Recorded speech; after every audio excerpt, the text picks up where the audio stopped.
पुरुषोत्तम मास की कथा। आज हम 13वां अध्याय पढ़ेंगे। इसका नाम है दृढ़ धनवा का आख्यान। इसमें दृढ़ धनवा की चिंताएं बताई गई हैं। शौनक आदि ऋषियों ने पूछा, हे महाभाग्यशाली सूत, हे वक्ताओं में श्रेष्ठ सूत, पुरुषोत्तम मास के सेवन से दृढ़ धनवा राजा उत्तम राजा कैसे हुए? सूत पुरानी बोले, हे मुनि श्रेष्ठों, अब मैं आपको राजा दृढ़ धनवा की कथा कहता हूँ, वह सुनो। हेहय देश का राजा चित्रधर्मा था। वह बड़ा पराक्रमी और बुद्धिमान था। उसको एक पुत्र था, उसका नाम दृढ़ धनवा था। वह सर्वगुण संपन्न था, सत्य बोलने वाला, धार्मिक और पवित्र कार्य करने वाला तथा 4 वेदों को जानने वाला था। वह एक बार सुनने के बाद सब याद कर लेता था। अपने गुरु के वहां शिक्षा प्राप्त करके गुरु दक्षिणा देकर वह अपने घर लौटा था। अपने पुत्र को राजा का कारोबार संभाल सके ऐसा शक्तिशाली बना देख राजा चित्रधर्मा ने प्रभु का नाम स्मरण करने में बाकी का दिन बिताने में सोचा। अपने पुत्र को राजगादी देकर पुतः ऋषि के आश्रम में चला गया। वहां निस्पृह और बिना आहार तप करने लगा। कुछ समय तक तप किया। बाद में वह श्री हरि के धाम में चले गए। दृढ़ धनवा को अपने पिता की मृत्यु की खबर मिली। अपने मृत पिताजी की सब प्रकार की क्रियाएं विधि विधान से उन्होंने संपन्न की, दान दिया और नीति अनुसार राज्य करने लगा। विदर्भ देश की राजकन्या के साथ उनका विवाह हुआ। बाद में उन्हें 4 पुत्र और 1 पुत्री हुई, जिनमें से चित्तवाक, चित्रवाह, मणिमान और चित्रकुंडल पुत्र थे, जबकि चारुमती नाम वाली उनकी एक पुत्री थी। दृढ़ धनवा को एक दिन विचार आया कि मैं हर तरह से सुखी हूँ, इसका कोई अगम्य कारण होना चाहिए। मैंने कौन सा ऐसा व्रत किया होगा, तप, दान, पुण्य किया होगा, जिनसे मैं सुखी हूँ। ऐसे विचार में वह डूब जाता था। एक दिन की बात है, सुबह होते ही दृढ़ धनवा अपने नित्य कर्म संपन्न करके घोड़े पे सवार होकर अपने अंगरक्षकों के साथ शिकार के लिए चला। वहां कोई मृग पर तीर चलाया। तीर मृग को लग तो गया, मगर मृग तीर के साथ वहां से दौड़ गया। राजा ने पीछा किया, तलाश लगाई, मगर वह मृग कहीं नजर नहीं आया। राजा निराश हो गया। देखते देखते मध्याह्न हुई। राजा बेचैन हो गया। उन्हें प्यास लगी। कोई सरोवर के किनारे आ गया। एक पेड़ आगे अपना घोड़ा बांध दिया। बाद में झील से पानी से अपनी प्यास संतृप्त की। वह समय राजा ने एक तोते को बोलते हुए सुना। तोता बोल रहा था, हे राजन, तुम सुख और भोग में मस्त होकर असली तत्व को भूल चुके हो। अगर तुम अपने सही तत्व को नहीं समझे तो परमात्मा को किस तरह प्राप्त कर सकते हो? तोते की इस तरह की बात सुनते ही दृढ़ धनवा विस्मित हो गए। उसे लगा कि तोता स्वरूप सुखदेव जी तो कहीं मुझे उपदेश नहीं दे रहे। वह सोच रहा था। तभी उनके अंगरक्षक वहां आ पहुंचे। राजा भी बाद में अंगरक्षकों के साथ अपने नगरी चला गया। 2 दिन हुए, फिर भी उसे वह तोते के वचन याद आते रहे। वह सोया नहीं, भोजन खाया नहीं, वह बस सोचता रहा। अपने पति की ऐसी स्थिति देखते ही रानी ने पूछा, हे स्वामी जी, आप कोई समस्या में आ गए हैं क्या? आपको क्या दुख हो सकता है? अगर है तो मुझे कहिए, मैं उसे दूर करने का अवश्य प्रयास करूंगी। मगर राजा ने इस बारे में कुछ बताया नहीं और रानी, दास दासी, मंत्री, नगरवासी सभी चिंता में आ गए।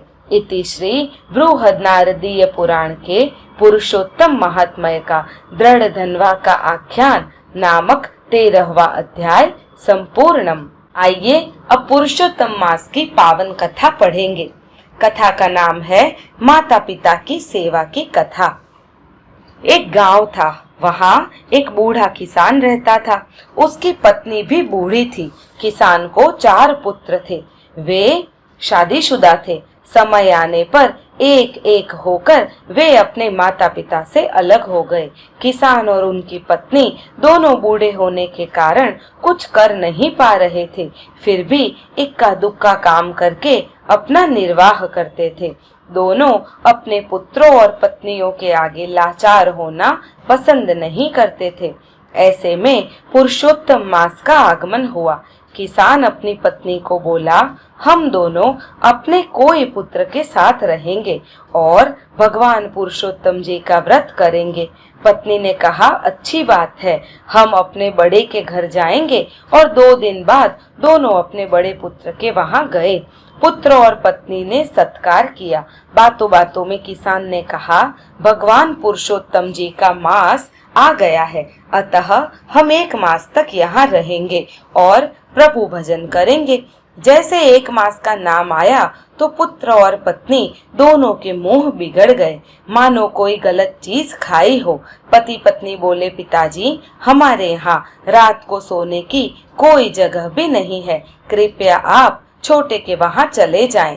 किसान दंपति वहां से निकल गए। आए 2 नंबर वाले के पास। अपने माता पिता को आए देखकर बच्चे खुश हुए, अच्छा सा स्वागत किया। मगर जब 1 मास की बात आई तो 2 नंबर वाले का भी मुंह बिगड़ गया और तीसरे नंबर वाले के पास जाने को कहा। तीसरे पुत्र ने भी वही किया जो अपने 2 बड़े भाइयों ने किया था।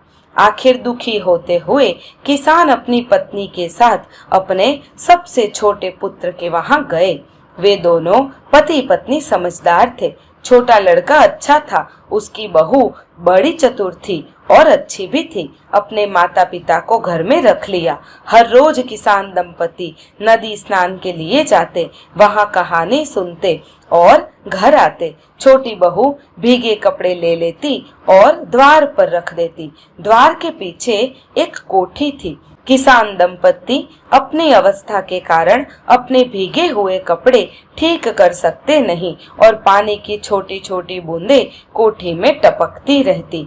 टपकी हुई पानी की बूंदें मोती बन रही थी। यह बात घर वाला कोई भी जानता नहीं था। किसान दंपति अपने छोटे बेटे के वहां दिन में 1 बार भोजन लेते थे। छोटी बहू हर रोज अलग अलग भोजन बनाया हुआ देती थी। अपने सास ससुर भोजन के लिए जब बैठते तब अच्छी सेवा करती। अपनी बहू का यह बर्ताव देखकर सास ससुर प्रसन्न होते और आशीर्वाद देते थे। इस तरह पुरुषोत्तम मास समाप्त होने आया। किसान दंपति ने 2-4 ब्राह्मण को भोजन और दान देना सोचा। अपना व्रत मनाना चाहा। दंपति के पास थोड़े कुछ पैसे थे, वह अपने छोटे लड़के को दे दिए और व्रत को मनाने का कहा। अब पुरुषोत्तम मास का आखिरी दिन भी आ गया। कुछ काम से छोटी बहू ने कोठी खोली। अंदर कुछ चमकता नजर आया। उसने अपना एक हाथ अंदर डाला तो उसके हाथों में मोती आ गए और तुरंत अपने पति को दिखाए। बाद में कुछ दाने गांव के झवेरी को दिखाए और मोती की परख हो गई। मोती सच्चे थे। थोड़े मोती वहां बेच डाले, कुछ पैसे लेकर घर आए। वे दोनों मान गए कि यह कृपा भगवान पुरुषोत्तम जी की और उनके माता पिता की ही है। उन्होंने यह बात अपने माता पिता को बताई। घर में खुशी का माहौल बन गया। पहले जब 4 जनों को भोजन करने का इरादा था, अब 51 ब्राह्मण को भोजन देने को तय किया और अपने सारे परिवारजनों को न्योता देकर पेट भर भोजन दिया। भोजन में आने वाले को दक्षिणा भी अच्छी दी। बाद में छोटे से 3 बड़े भाई थे। वह आपस में सोचने लगे, छोटे के पास इतने पैसे आए कहां से, कुछ काला लगता है। तीनों भाई और उनकी पत्नियां उल्टा सुल्टा सोच में आ गई और सबसे बड़े की बहू ने छोटे को पूछ ही दिया कि इतनी धाम धूम के लिए तुम्हारे पास पैसे आए कहां से। छोटे ने बिना कोई बात छुपाए सब बात बता दी। तीनों को भारी पश्चाताप हुआ।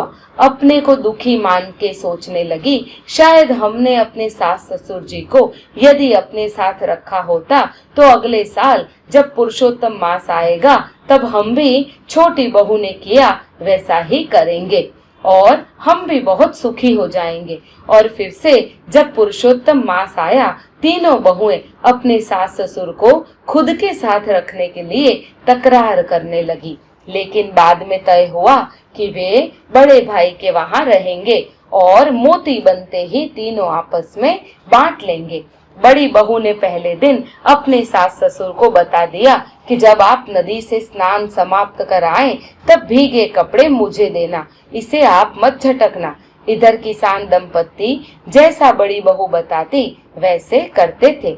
दिन गुजरते गए, बड़ी बहू को लालच लगी थी। वह असली प्यार से नहीं दिखावा कर रही थी, वह तो मोती की कल्पना में ही खोई थी। कब मुझे मोती मिल जाए। आखिर पुरुषोत्तम मास समाप्त हुआ।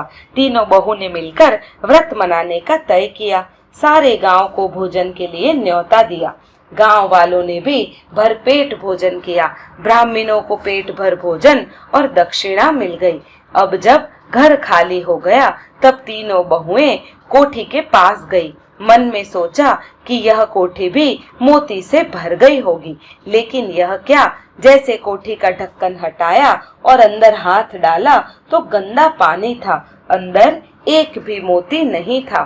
और तो और कोठी गीली हो गई थी और टूट भी सकती थी। यह बात बनते ही तीनों के मुंह जाने टूट गए।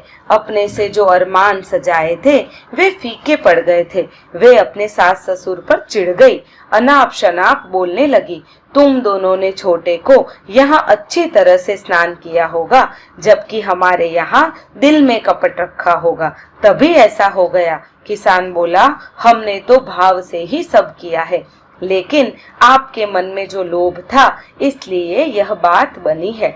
भगवान पुरुषोत्तम जी सब जानते हैं, उनको यहाँ कोई दिखावा या नाटक नहीं चलता।